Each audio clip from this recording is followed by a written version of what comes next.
Bienvenue à tous, chers abonnés. Vous êtes sur votre chaîne préférée, Cameroun Info 237, et nous sommes ravis de vous retrouver pour une nouvelle analyse cruciale de l'actualité nationale.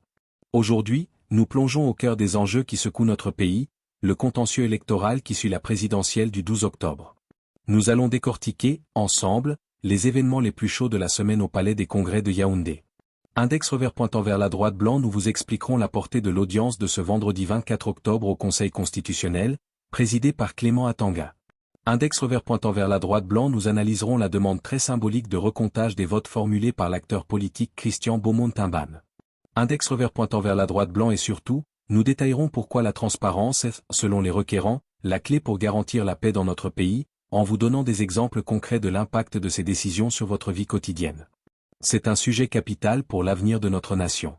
Mais avant de commencer, nous vous demandons amicalement, pour encourager notre travail et la qualité de l'information que nous vous offrons, de nous donner un gros pouce bleu signe pouce vers le haut. Et bien sûr, de vous abonner et d'activer la petite cloche pour rester scotché à toutes les mises à jour et analyses exclusives de l'équipe de Cameroun Info 237.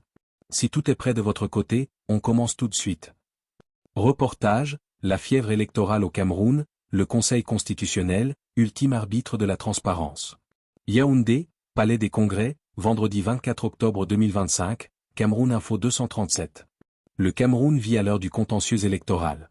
Plus de 10 jours après le scrutin présidentiel du 12 octobre 2025, tous les regards sont tournés vers le Conseil constitutionnel à Yaoundé.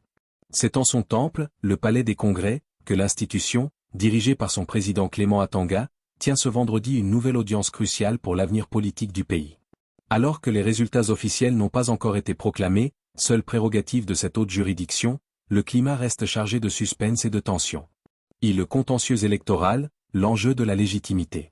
Le terme de contentieux électoral désigne l'ensemble des recours et des contestations déposées après un vote, visant à remettre en cause la régularité, la sincérité ou le résultat de l'élection. 1. La requête de l'héritage, l'appel au recomptage.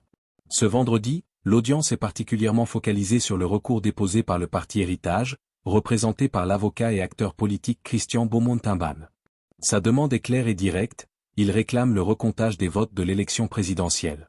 Explication détaillée et lien avec la vie actuelle. Le recomptage des votes est une procédure judiciaire lourde, mais fondamentale. Elle consiste à vérifier, bulletin par bulletin, la conformité des chiffres. Pourquoi cette demande est cruciale? Dans la vie actuelle au Cameroun, comme dans de nombreuses démocraties, la confiance dans le processus électoral est primordiale. Quand un candidat réclame un recomptage, c'est souvent parce qu'il y a de fortes présomptions que les procès-verbaux, PV, remplis dans les bureaux de vote ne correspondent pas aux chiffres finaux compilés. L'exemple concret, imaginez un petit bureau de vote à Bamanda ou à Maroua. Si l'agent du parti d'opposition note 150 voix pour son candidat sur le PV local, mais que le PV transmis à l'organe central indique subitement 50 voix, cela crée une anomalie. Le recomptage permet de comparer le nombre de bulletins réels trouvés dans l'urne scellée avec les chiffres déclarés. C'est un acte de vérification ultime pour garantir que chaque voix compte. 2. La quête de la transparence pour la paix. Selon les plaignants, la transparence est un rempart essentiel pour préserver la paix. Explication détaillée et lien avec la vie actuelle. C'est une formule lourde de sens dans le contexte camerounais. La contestation des résultats électoraux est un point de friction majeur qui peut rapidement dégénérer en tension sociale, voire en troubles civils, comme on a pu le voir par le passé ou dans d'autres pays de la sous-région. Le lien avec la vie de tous les jours. Pour le citoyen lambda à Douala ou à Garoua, la paix est directement liée à la légitimité de celui qui dirige. Si le président est perçu comme ayant gagné loyalement, les risques de manifestations violentes, de grève ou de blocage sont moindres. En revanche, si la majorité pense que les résultats ont été truqués, le risque de déstabilisation augmente.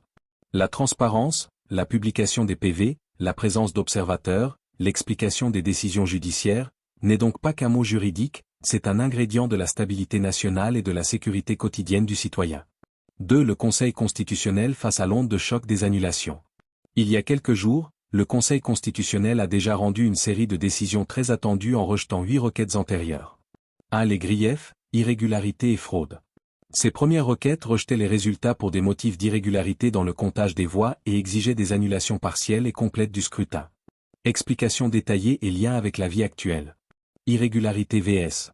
fraude, il est important de distinguer les deux.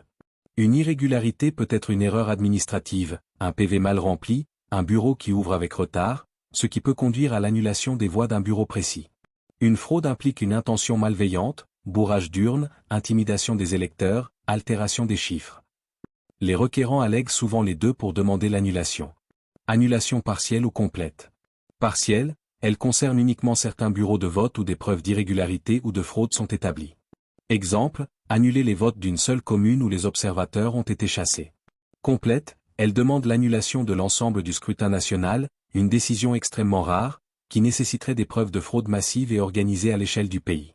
Exemple, si les irrégularités constatées changent le nom du vainqueur. 2. Le rôle de l'institution, gardien de la loi suprême. En rejetant ces 8 requêtes, le Conseil constitutionnel a signifié qu'il n'avait pas trouvé de preuves suffisantes pour justifier une remise en cause de l'ensemble du scrutin ou des bureaux contestés. Les plaignants de ce jour espèrent que l'examen de la requête de M. Ntimban sera plus favorable à leur cause. L'ultime décision du Conseil constitutionnel, attendue dans les prochains jours, est la seule qui fera loi et marquera l'épilogue de cette intense période post-électorale, avant de pouvoir enfin proclamer le vainqueur officiel de l'élection présidentielle du Cameroun. C'est une période de grande responsabilité pour les juges constitutionnels, garantir le droit tout en maintenant la paix sociale. C'est ainsi que se termine ce reportage sur l'actualité brûlante du contentieux électoral au Cameroun.